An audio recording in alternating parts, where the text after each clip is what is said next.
Hey everybody, it's the waitingfornextyear.com podcast. I'm your host Craig Lindell, and I'm sitting across from somebody that I know really well from the podcast game, but he does an insurance podcast, so you probably don't know Joey Giangola. What's up, Craig? Not much. Yeah, who does an insurance podcast, man? I don't know. Well, you do. I do. You probably do one of the biggest ones, which is it's a niche, but yeah, I mean, you do insurance. Do people know that? Am I allowed to say that? yeah, people know I do insurance. Okay. And before we're going to talk about the podcast a little bit, but just so everybody knows, we are not going to talk about insurance today. Neither one of us wants to talk about insurance. Nice disclaimer. Just get that out there right away. Make sure. They'll be like, wait, Craig's got an insurance guy on the podcast? No, but you're also a Clevelander. Yes, guilty. And you've written about sports and music. In a previous life, yes. Yeah, I mean, so you're like media guy, you just happen to talk about insurance right now. That is correct. So. Yes. And come to find out, like I knew you from the podcast, and then come to find out that we live 20 minutes away from each other. Yeah, it's even more serendipitous. I can't wait. Who should play us in the movie? Who should we cast in this romance? Because we need better rom-coms in the world today. Because Netflix is really pulling their weight, but I mean, who should we have play each other? I don't know. We'll let other people decide. Yeah, let's hear it. Yeah. So we were talking, I just got back from my first ever visit to spring training. Yes, that must have been fantastic. Yeah, well, and I initially said it was amazing, and then I tempered it, because I said, the most interesting thing about spring training is the fact that it's not amazing. It's just kind of chill. Yeah. And it almost feels unofficial, like it's not supposed to be happening. Well, it's amazing from the standpoint you didn't think baseball could feel that way. Right? Yeah. You know? Yeah, not with personalities as big as Jose Ramirez. You expect it at Lake County for the captain's game. Yeah, well, it feels like you kind of just got invited over to a secret baseball game, kind of in a way, right? Yeah. Well, and it was probably only about 40 or 50% filled. There were equal number of Dodgers fans as Indians fans, and there were no stakes, so nobody was arguing with each other or getting in each other's face. Yeah. You got all that ballpark food, but it's a fraction of the price. Yes, that's also a plus of spring training. So, I'd never been out to Arizona in my life, let alone to spring training. But yeah, it was a cool vibe. I watched a lot of kids play baseball who I'm probably never going to see in an actual Indians Major League Baseball uniform. Craig, don't destroy kids' dreams this early. Can you just give them a couple weeks into the thing? I mean, let's go now. Yeah, well, I don't even know what to say about that. Yeah, but it's fun. It's fun, especially with the off season that the Indians had this year and the lack of excitement that I've had for them. It did give me a little bit of injection of interest. Who'd you see that you thought maybe? You know what? I didn't see anybody who gave me that. The shortstop. I can't remember his name right now. I'm not prepared for this either. But he smashed a very long home run, and that was exciting. And he's only playing because Francisco Lindor's out hurt, and so it's hard to imagine a scenario where he's not just building his own trade value. But no, it was just so good to have Carlos Santana back. I was on record kind of saying that even though Edwin Encarnacion is a former MVP candidate and his talent is undeniable, I'm not opposed to the idea that maybe there's addition by subtraction, because I don't think he cares anymore. Who's that? Encarnacion. Oh. And I'm kind of making it up, but I was with you up until the not caring thing, but that's an interesting way to put it. But the emotional leadership of Carlos Santana, I'm happy to have it back. That's okay. Well, it's only been a year, right? Because they played together for the first year of the contract, right? Yes, they did. And then, so why does it feel? Can we just? I don't know why this happens in sports, but it feels like he's been gone for he at least went away to college for 4 years. Yeah, well, and it really does too, because I'm not going to try and compare him to Victor Martinez or any of the other Indians who've left, but it stinks to lose your guys, and it's kind of a way of life for Cleveland Indians fans that when they do leave, you try and ignore that they ever exist in the universe again. It's the only way you get through the day, man. Well, I mean, Albert Bell was probably the worst because he went to Chicago. Yeah, but I mean, did anybody expect him to be a good guy about it? No. So what were your formative baseball years?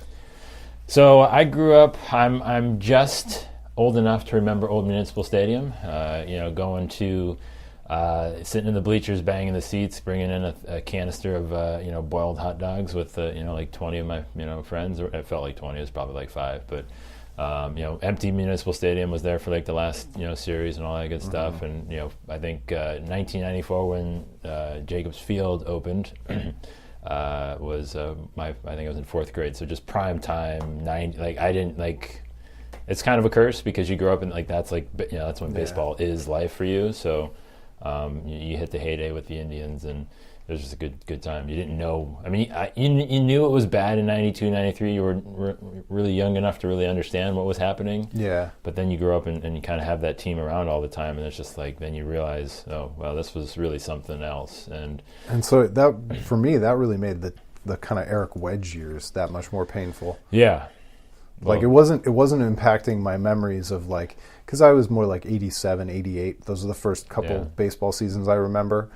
But no, it was more like what followed the 90s and a rebuild that felt like it was in service of something. But like Eric Wedge and Manny Acta was just so painful. I mean, when you see mediocrity personified, like in like a human being, like it's just that's what you get, man. I mean, I don't know. Like it wasn't terrible enough to be mad about it, but it wasn't great enough to really want more. You know what I mean? Like we were wanting more. Manny Acta, I think, was probably where it got really dark. People said some things that they can't take back. But at the same time, was Manny Acta the reason that team lost, or was it the lack of drafting? And Manny Acta contributed in his own way, but he's not the one who led the team down the path to having to sign like Bourne and Swisher. What was the guy's name? Brad Grant is the guy now that does the draft, or Bud Grant? Brad Grant. Yeah, Brad Grant. So whoever the dude that was before Brad, like that guy is probably, hopefully he followed Shapiro to Toronto. Yeah, whoever that guy was, I can't remember his name, but yeah, I mean like. I remember getting excited about, oh my God, I'm not going to remember his name. Some first baseman, Bo Mills or something. Bo Mills, yeah. I remember getting excited about those guys. It's just like, just nothing. Because you think every time your team drafts a guy high and he becomes a prospect, a quote-unquote prospect. So, prospects automatically turn into great baseball players, at least in your young mind. And then you're smashed to reality and realize that sometimes they're Ryan Garco. Ryan Garco, let's just pump the brakes a little bit. I mean, he had... It was just the funniest name I could think of. Well, he had some moments. He had a few moments. Who was the other guy that came over with Michael Brantley, first base? Oh, Matt Laporta, man. Matt Laporta, thank you. Yeah. That's another guy. I feel like... I don't know that we're responsible for his mediocrity, but I feel like we played a part in it somehow. I don't know why I think that way. I feel like he everything just kept going wrong for that guy. Then it was like a hip or something, like a hip ultimately did him in or something. And I may be making this up. My memory may be incorrect, and I'm not going to look it up to correct myself, but I believe he might have been one of the first Indians players to like have to quit social media because it was just too brutal. Oh, really? I think he quit Twitter. I think that was it. I think Indians Twitter forced him off the platform altogether. Well, I mean... Which was a precursor of the world that we were headed for much later. Yeah, I mean, but that's what I love about baseball, though. I don't know. I mean, to be honest, like the fact that he was the guy that we thought we were getting, and then ultimately the player to be named later is Michael Brantley, who is MVP candidate sort of thing, and who's been here until this year. But thanks for bringing that up because now we got to talk about him not being here, right? Like, is that a thing? Like, where do you sit on that? Because I feel like it happened mostly. Very, very smoothly, like Mr. Dr. Smooth. Dr. Smooth, if we're going to stick with some nicknames. Yeah, no, I think it's actually fine. Really? I think they got... I like Michael Brantley. I like Jan Gomes. But I think the Indians got a bonus season out of both of them after down years. Mm-hmm. And so if you're ever... you're going to sell high because they traded Jan Gomes, and they didn't... I thought they were chasing when they brought Brantley back last year. So the fact that they got a great season out of him feels like the ultimate bonus and the ultimate send-off, and I think they really would have been stretching if they tried to bring him in again. You made me feel better about it. I feel better about it now. So I'm glad. That's what I'm here for. Well, I was getting nervous because I was like, we don't... Just basically because the outfield is just really a little bit of a dumpster fire right now. That's all, I guess. It is, except the unknown. They're counting on a bunch of young guys to come in and develop, And there can be some excitement in that, especially in a baseball season. And I told you during lunch today that I think if I'm being as kind as possible to the Indians for the offseason they had, it might be that they preserve their flexibility for in-season trades this year, because the best deals that a team like the Indians is ever going to make is not in free agency. It's going to be on the trade market when somebody regrets their decision. Yes, that's very true. I guess we're in this weird space with the Indians where I think I'm expecting them to win the Central no matter what. Yep. Which I even like coming out of my mouth, I was like, wow, should I say this? Like, but you said you were frustrated with Corey Kluber. Oh, we're going to get into this? Fine. This is the one thing I miss about talking about... I didn't realize it was off the record. Well, no, I mean, this is the one thing that I miss about talking about sports is that I can't wait to be wrong in like 3 weeks, Like at least talking insurance, I got a much longer shelf life of everything that I say. It's not going to be wrong for a while. I mean, I haven't heard this narrative enough. Am I just not paying attention? I have 4 kids, so that's very possible that I missed a good bulk of just really reality in general, but... I feel like there's not enough talk about his like how mentally deficient he is now in the postseason, and I think it's unfixable. At least I don't know that I want to find out. I guess let me put it that way. I don't want to go into another. Well, there are 2 schools of thoughts. Schools of thought. There's the one where mentally he just doesn't have it, and he's psyched out in the playoffs, and then there's the other who's like, no, it's his lower back, and there's the injury excuse. And you never want, I subscribe to the theory that you never want to question a guy's toughness, because nobody has any idea what pain somebody else is going through. But there's also something weird about how, whenever Steph Curry would have a bad night, they'd be like, oh yeah, but that ankle. Yeah. Oh yeah, but his right knee. And then when he played really well, they'd be like, he's back.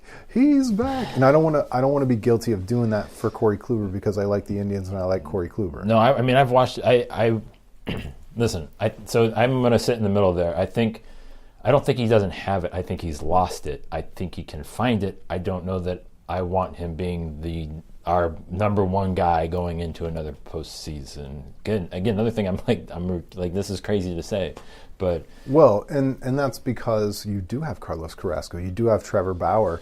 Those guys are number 1s on so many other Major League Baseball teams. Yeah, but if the last couple of seasons have taught us anything, those 3 guys together, in the postseason, have not really added up to what most normal baseball minds would think would happen. I think that's the other crazy part about it. Well, and that's something that we talk about a lot behind the scenes at Waiting for Next Year, is also integrated into this conversation about the pitchers is Terry Francona, and the fact that he couldn't have pulled the levers any more perfectly in 2016. Right. Probably couldn't have pulled them any worse in 2017, and had kind of a mediocre 2018. Yeah. In terms of organizing that pitching staff and making the tough decision and everything else, he's loyal to the tenure. He's loyal to the tenure almost to a fault. Well, yeah, I mean, you got to go with what got you there in some cases. Some cases. I mean, again, I'm not a big league manager, so I'm not even going to pretend to know what those stakes are like. And to be fair to Terry Francona, he would say, well, if not Andrew Miller, then who? Right. Exactly. Well, that's another guy that somehow got completely, I think there was, he was hurt most of the year, so that's probably more excusable. But, I mean, just in general, what we've seen in, from a pitching performance and having everybody available and mentally fit, because Carrasco was out in 2016, right? Yep. And Bauer ended up, the whole, I'm not going to talk. Can we talk about the ESPN piece on Bauer? Can we do that? Did you read that? Yeah, I read more about it than I actually read it. Oh, but yes. Was it ESPN or was it so. Sports Illustrated? We'll just say it was. We've got microphones in front of us. It must be true. It's one of those 2. I can't remember which one it was. Maybe Sports Illustrated? Sports Illustrated. So there might not be a more divisive character in the history of the Cleveland Indians, including the pot-smoking Chris Perez. There might not be anybody more divisive in the history of the Cleveland Indians than Trevor Bauer. Do you like Trevor Bauer? I've grown to really kind of appreciate him, even though sometimes I know I'm not going to like what he says. I know I'm not going to like him. And he's not going to carry himself the way that makes me feel comfortable or that I would prefer to carry myself. Right. But he doesn't really care. And I do have some respect for that. that. Respect that a little bit. And sometimes I wish I would care less about what everybody else thought of me. So it's tough. I envy him a little bit. Yeah, I mean, I think he flirts with the deep end at sometimes. I mean, I was like, but I mean, it's I guess the point is, I do think he doesn't get enough appreciation, I guess, in some capacity. Although I would like to, he's talking about like he's going to win the Cy Young Award this year, I think is what he said. And I love hearing that in the article, and that's great. And he's like, you want me to be good because I'm on your team. If I'm good, then your team's better. But he's also, the way he interacts with people on Twitter, he's blocked friends of mine. Oh, really? And not friends of mine who are total, jerk-offs. Yeah. They're not total idiots. Yeah. Depends on the day. Yeah, well, but it's just interesting to me. It's just really hard. Well, I mean, yeah, I guess. But at the same time, I mean, you could take solace in the fact that you were somehow able to be blocked by some dude that probably is like, I mean, like, at least if you want, I guess if you're going to do something well. So, I mean, meaning that, if you've insulted him enough that, he gets insulted more per capita than most baseball players in general. So you've managed to break that threshold. Congratulate yourself. Throw a party. It wasn't me, but I get sad every time I'm blocked by somebody on Twitter. And I've got some random ones too. Really? Like at some point, probably because some criticism I was levying. Like I never at an athlete, but sometimes they search their names, and I'm sure. Oh, really? I must have gotten the kitchen of Mohammed Massaquoi because I am blocked by Mohammed Momas. And then at some point, I believe. That's effort there to go looking for negative criticism. I believe an article was written about Kirk Herbstreit moving his family to Tennessee because he couldn't deal with Columbus fans. And so somewhere along the line, I got blocked by Kirk Herbstreit. Really? And I don't think I even wrote the article, but I'm sure I because I used to treat my Twitter account like an RSS feed. Yeah. I used to just have every article posted. So I found myself blocked by Herbie. Interesting. Well, good for you. It makes me sad, though. I feel like I'm doing Twitter wrong. I don't think I've ever been blocked by anybody. Yeah. Probably not. I don't know. I don't think I've ever done anything that was block-worthy, and I've never been so unreasonable that somebody couldn't have talked to me about something, and I would have... Like, even when I'm unfair, I'm willing to admit it later. Yeah, I got kind of caught up. Well, yeah, because you're a rational human being, Craig. I try really hard. There's a lot to be said for that. All right, so one other topic that we discussed, we're not going to talk about the Cavs today. I just don't have it in me. But another thing that we talked about today is how nice it is not to really truly be invested in the draft. Like, I care, it's interesting, but it almost doesn't matter what the Browns do in the draft because they have enough players where we expect them to compete anyway. Yeah, I don't even honestly know what this feeling is like. It's been so long. I was again very, very young when the Browns were good, so it's a very foreign feeling to me. It's like there was probably a fleeting moment when they drafted, right after they drafted Brady Quinn, where we felt like our problems were solved, and then for one draft after Derek Anderson's magical season, we thought we had the problem solved, and then no sooner did we think we had that solved. I think who was the Akron quarterback? Charlie Fry. Yeah. Ended up with Charlie Fry. Yeah. So there've been fleeting moments where we felt like we didn't need a quarterback. I mean, it's crazy the amount that we've been able to convince ourselves of. Just the sheer level of insanity that we've. I think there's probably deeper research that needs to be done there because a vast majority of people have been able to talk themselves into Colt McCoy. Yeah, well, I mean, just in general, he's still in the league. Actually, I think there's worse. I don't have a good example right now, but I mean, just the fact that you actually thought that was a possibility on this earth, and that's and not to have to do that is very refreshing. Yeah, and even worse than us, our belief is only worth so much. Mike Holmgren and Pat Shurmur thought Brandon Weeden was going to be the guy. I remember before he started frisbee tossing footballs. I was on the record somewhere, I don't know, maybe Twitter, at the time. I said, this is terrible. This is the worst thing I've ever experienced. That draft gives me nightmares.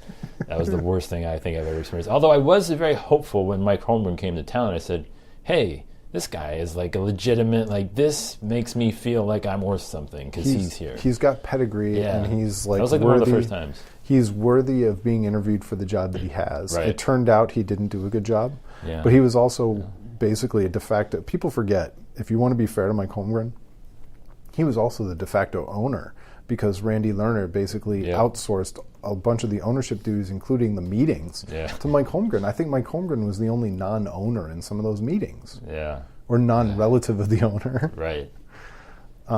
It's just interesting.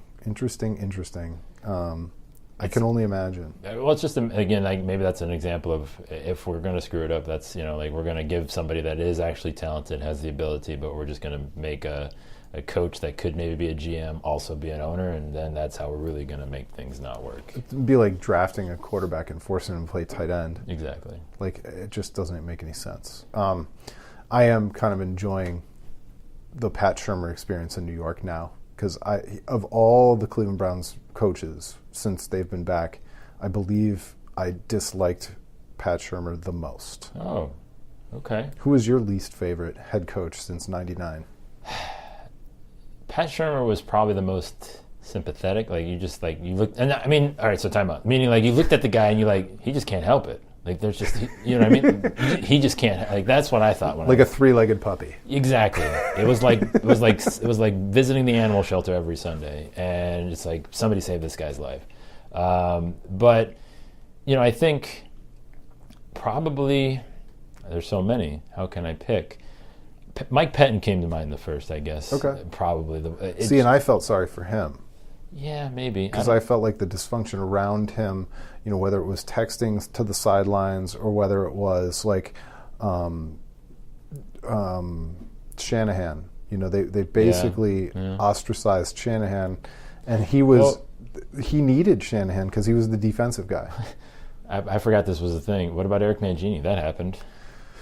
So I was a big proponent of Mangini the coach, not a proponent of Mangini the GM. Yeah. But you have to blame Lerner for that. So many. Yeah. But they're all again, I talked myself into every single one of these things. I got to the point I never talked myself into Pat Shurmur. I don't think. Really?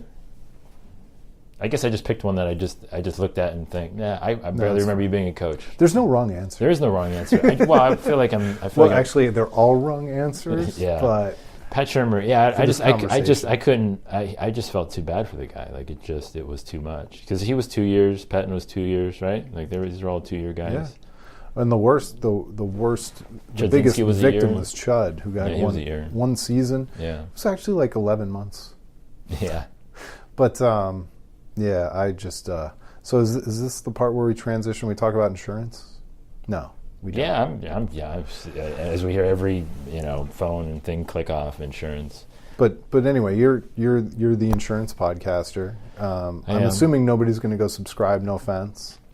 Craig, it's all right. Keep them coming. The crossover of insurance agents listening to this podcast. It doesn't exist. It's just I'm a guy that that lives in Cleveland that also does podcasting, not related to Cleveland sports. And you just love podcasting. I do love podcasting. And I love content creation. I love content creation. I love Cleveland sports. My first podcast ever was a Cleveland sports-ish podcast. So once upon a time, 2006, when nobody was doing podcasts really. So. Yeah. Well, we started the whole podcast kind of pre-podcast because it was Blog Talk Radio. Oh, look at you. Blog Talk Radio. Do you remember that? I do. I do. It sounds familiar. It was an interesting platform. I think it probably still exists if it hasn't been purchased up by somebody. But it's interesting times. We were talking about that too, and just how different the blogging landscape, the blogging and podcasting and media landscape has become since we started. Waiting for Next Year is 11 years old, and we used to write headlines on top of headlines on top of headlines, which are now tweets. Basically tweets. Yeah. It's very interesting. Can I ask the audience a question? Yeah. Is that all right? Can we do that, Craig? I don't want to break any rules here, but I guess like what are they looking for? I'm curious if email Craig. Where can they email you? Craig at waitingfornextyear.com. Yeah, Craig at waitingfornextyear.com. There we go. Email Craig and let him know. Just fill his inbox with a bunch of I guess because I agree, right? I am as a consumer in this, I'm looking for something to kind of grab onto that is beyond. I don't care about the injury. I don't care about even the game recap. I want something. I want something a little bit better. So what is it like that? Is missing in their sports life? I guess is something I'd be curious to know. Like how are they not being served at their sports media today? Well, and sometimes the waiting for next year is about the community. So sometimes the content of the post almost doesn't matter because people are skipping to the comments so that they can talk to each other about it. Exactly. But even that's kind of died down because so much of the conversation is happening on Facebook. It's happening on Twitter, and they're not registering for a comment section. So, like, it wouldn't work at all for us if we weren't a legacy site where people had some muscle memory for what we already do. But it's always hard to figure out what's next. It's very hard. Other than quitting, retiring, we're all going to quit and retire someday, right? Right off into that blogging sunset. I'm 40 now. I'm half dead. Dude, you're just getting started. Well, anyway, I appreciate you coming on. I kind of sprung this on you last minute, but I knew a seasoned podcaster such as yourself would have no trouble. I'm always ready to podcast. Outside of having actual information, like stats to back up, like we just kind of made up a few things. But outside of that, like when talking sports, I'm always down to talk. So awesome. Well, anyway, thanks so much for listening, everybody. We'll talk to you next time. It's been the waitingfornextyear.com podcast.